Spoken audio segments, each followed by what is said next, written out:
one position to rule them all. I came up with this idea because if you know this one position on the Dobro, you can move it anywhere, you can play in any key, you can play, a variety of styles of music. So I'm going to go over this, and I'm going to go ahead and just use the key of D for now. So I'm tuned to G, GBD, GBD, going from low to high. And the reason, in my opinion, that we use that a lot in bluegrass particularly, but for melody playing, it's my favorite. It's because the strings, the intervals between the strings are fairly close, are relatively close. And that means to play scales and things, you don't have to move the bar that much. So in like D tuning, you've got, sometimes, a low A or a low D and then an A. And again, on the top two strings, A and D, those intervals are big and you have to move the bar a lot to get from one note in a scale to that next open string. So in G tuning, the strings, the intervals are pretty close together, and that's why I like it. This position we'll say in D, but it's a pattern, so it can be moved in its closed position. So by closed, I mean you're not going to be using open strings. It's just this closed position, and here we are. We've got our our D chord. Now, in this position, within a few frets, you can play almost anything. You can play your minor pentatonic, and you can play your major pentatonic.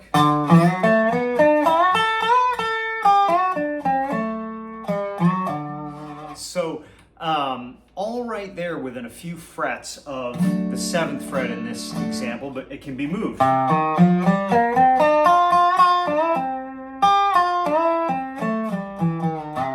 That's in C. So once you get this pattern, you can move it anywhere, and you've got your whole minor pentatonic and major pentatonic, including all the natural scales, natural, minor, and major. But the pentatonic is so juicy and so useful, and you can play that right here. So starting from the low string, we've got 7th fret, 6th on the next string, 5, 7, 5, 7, 6, 5, 7. The other great thing about the G tuning is you get GBD and then GBD again, so whatever you learn on the low 3 strings, it's going to look the same on the high 3 strings as far as a pattern. So 7, 6, 5, 7. 5, 7, 6, 5, 7, minor pentatonic. Now, so with that, you've got incredible blues potential.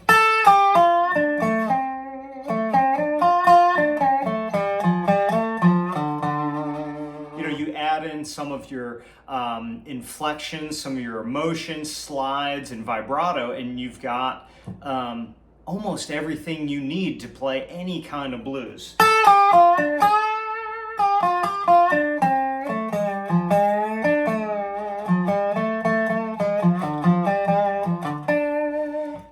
Now, that's using the 6th fret on the 5th and 2nd string. That's your minor note in the key of D, your F. Now you raise that to the F sharp, and then you've got major, and of course that's almost straight, that's pretty much straight across. So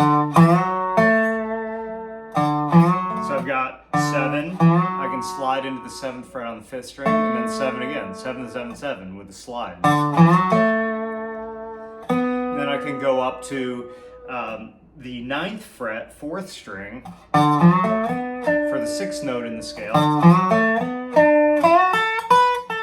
So I've got 7, 7 with a slide, 7, 9, 7, 7 with a slide, 7, 9, 7.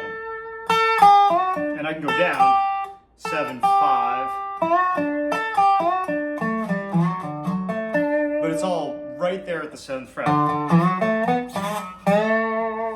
So then you've got your whole major pentatonic, which you can also play blues, all manner of bluegrass, ballads, rock,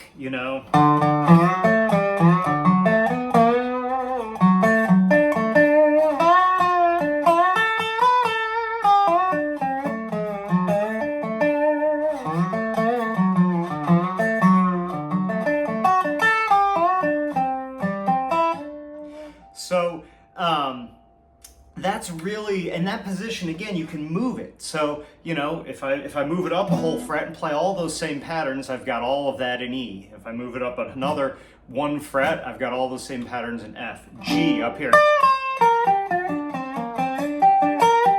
I mean, the trick really then is just, you know, getting the bar to move between strings, which is sort of another topic. But just as far as that area and what you can do in one specific area in closed position that's movable to any other key is just awesome. So check that out, and hopefully that's helpful. I'll be doing more of these kind of videos. So subscribe if you're into it, and we'll see you soon.